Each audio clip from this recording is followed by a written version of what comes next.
bad boys. What you gonna do? What you gonna do when they come for you? Hey guys, Officer Omar today, and I'm going to be making a types of police guns video. So it's like handguns and one rifle I'll put in here. So let's get straight into it. By the way, I'll be naming the guns and then reading the description, and some of them, if they're a bit too long, I'll shorten them down. But don't worry, I'll put the clips of the description in so you can read them for yourselves if you would like to. Anyway, let's get into the first one. The first one is a Glock 19. Glock is an Austrian handgun manufacturer that prides itself on quality. In 1988, they introduced the Glock 19 to the market. This model quickly became popular with officers for its lightweight design. It was made to be a toned-down version of Glock 17. Officers wanted a smaller Glock that was easier to conceal. The Glock company responded by making the Glock 19 about 4 inches smaller on the barrel and about 7 inches shorter in total. This brought the total weight of the gun, while fully loaded, to about 30 ounces. The best part is they achieved this while keeping the magazine at 15 rounds. So that personally is a nice gun. Like, I love Glock, but my favourite is definitely the Glock 17, just a lot better, or the Glock 22, which is right now, actually. So the next one is Glock 22, as I just said. The Glock 22 is the next firearm in line after the Glock 19, and looks quite similar at first glance.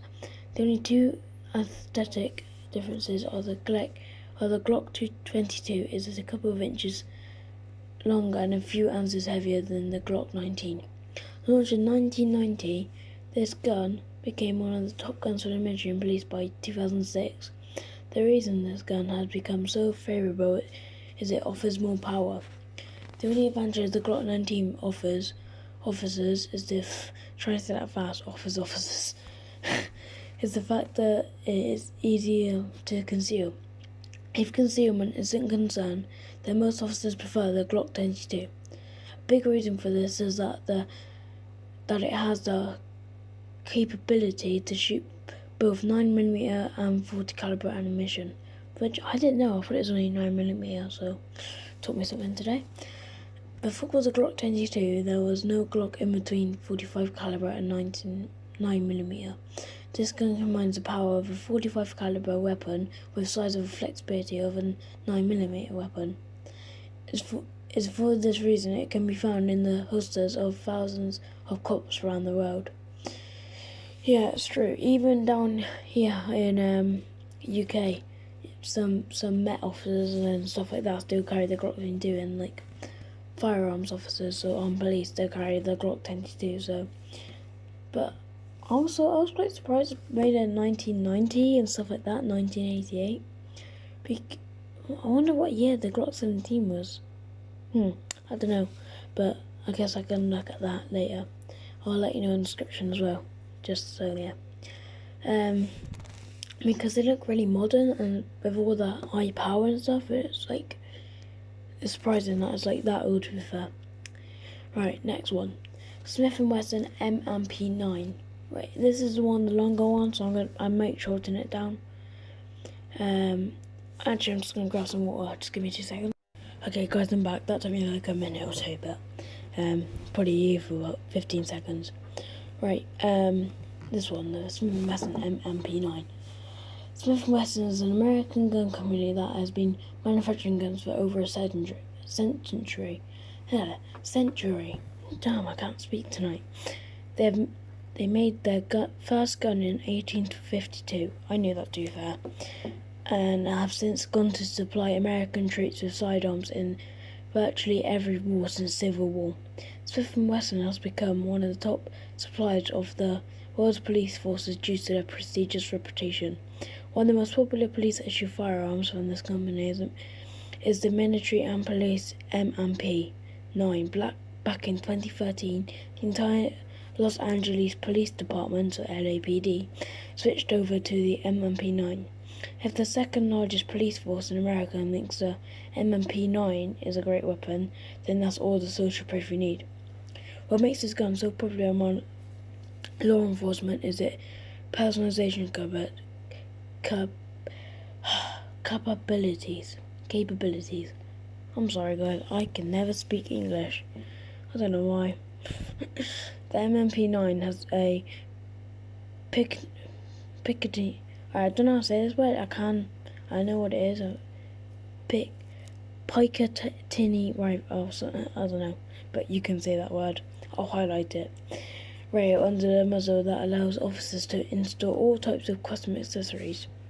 This includes things like laser sights and flashlights. It also accommodates the left-handed officers with it. Ambiguous. I don't know. It's a big word. Ambiguous. Ambiguous. I don't know. I'll highlight that word as well. This is a very big text. Controls. It also offers small upgrades in the safety department, such as the loaded chamber indicator. Right. So I do quite like Smiths and Wessons, but also they said about the Piccadilly Rail or whatever I'll say it. I also on the what is it? A Desert Eagle, same thing. So, but I guess that's a bit more powerful and a lot bigger to use, and the recoil is a bit more longer. So that's probably why they didn't use that. Or maybe there's this, I don't remember. I created this a couple of days ago. Right. Next one is this is definitely one of my favourites, by the way. I'm gonna get an Airsoft one version of this, just because I think it's really cool. Right, Beretta Model 92. Beretta's claim to fame is that it's the oldest active gun manufacturer in the world. The Italian company is British. To be fair, the Italian company has been producing fine firearms dating back all the way to the 16th century.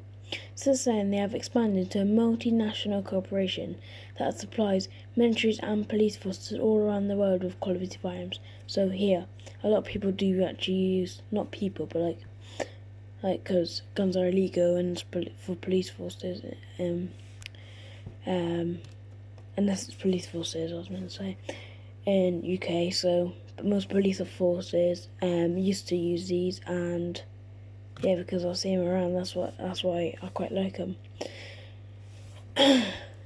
All around there, yep. The Beretta Model 92 hit the market in 1975. Quite old actually. Like I said about the Glocks. Surprising how old they actually are. It has the open side design that Beretta is noted for. Yeah, and it is constructed out of a lightweight aluminium alloy. So like, the alloy that you get on cars and stuff like that. That is comparable to what is used in aircraft. So this makes it one of the most durable guns on the market. Some officers were complaining that the gun was too bulky, so the Beretta came up with the 92 SB in 1981.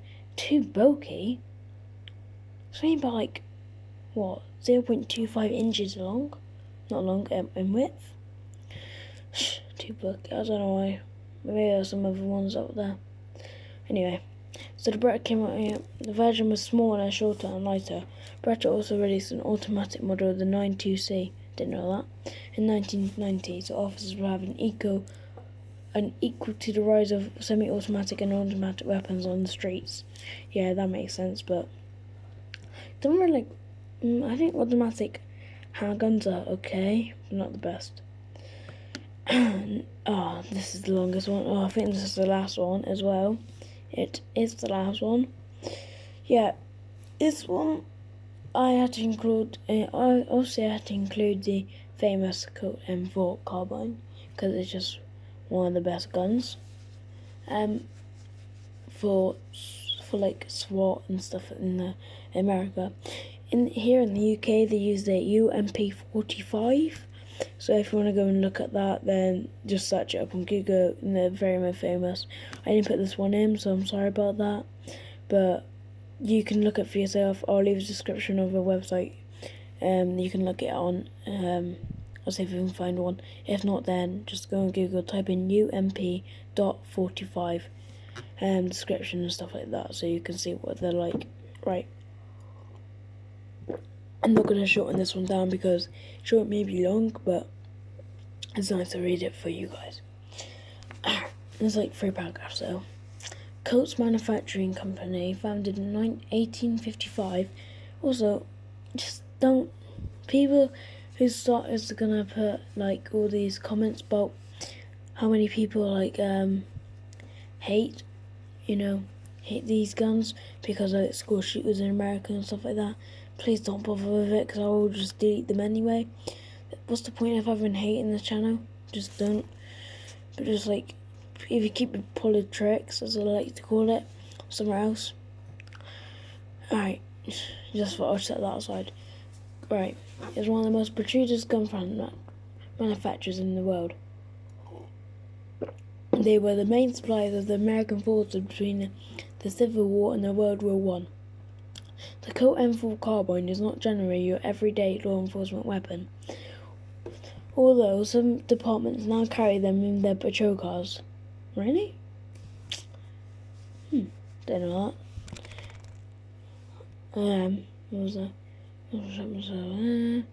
This gun is mainly for SWAT divisions who face some of the most dangerous situations and criminals a cop can face. This gun was designed, well, FBI I'd say, but this gun was designed for soldiers who need an assault rifle that perform well at close range. It was designed as a shorter, lighter, and more reliable version of the M16. I quite like the M16, to be fair. I don't really like the M4 Carbine because of it's got the carry handle at the top. Don't give you much space to put like flashlights, scopes and like EOTech sights and stuff like that, and hologram sights. But maybe you can move it, I don't know. And same with the way you grip it, you can't put grips or flashlights for it. But I'm pretty sure you can read that as well, because like when I watch like this American series called Sport, maybe some of you guys know it or not, they have like sights and that, and they use this same gun, so I don't know, but just let me know. So anyway, this gas operated gun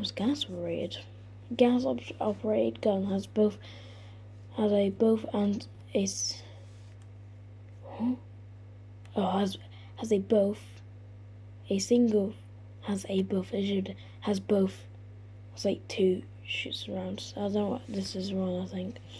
A single fire and automatic option. It also offers custom add-on capabilities like scopes, lasers, and night vision devices. Right, that's exactly what I was talking about, but so maybe you can just like take it off. And this is a great option for law enforcement agencies to keep on hand for when the worst cases scenario unfolds. Anyone who plans to enter a career in criminal justice should be familiar with these 10 firearms. All of these guns are great for law enforcement and do a great job keeping the men and women in blue safe. Agreed, and it says 10 because the website I got on had 10 in, but I didn't use all 10 because I only did 5, and that's been 13 minutes and 25 seconds already. More because I'm now explaining this, probably about 14 minutes or so. So yeah, and if I did 10, then double that would be like 28 minutes, half an hour. And with editing and all that, yeah, I'm not going to have to do that. So yeah, that's why I didn't include 10. Maybe I can do a part 2. If you want to see a part 2, then I'll do a part 2. Also, I just want to say one last thing to this guy named Rise James, I think it was. Yeah, but this cop and robbers type video.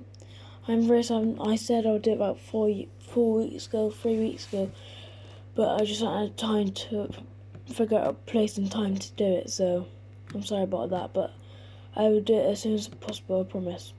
Maybe next week or the week after, but I'm sorry about that, because you keep commenting saying I really want to see it, and so do I, to be fair, because I think it would be quite a cool video. But then again, it's not really what my channel is about. It's like roleplay and stuff, so I might not do it. But I'll probably try and do it because I think it's quite cool. Right, that's just a quick mention. But I hope you guys like this video. Sorry if I sound a bit quiet, it's just I'm recording this late at night. It's currently 1:40 AM in the morning here in the UK. The time of recording this audio.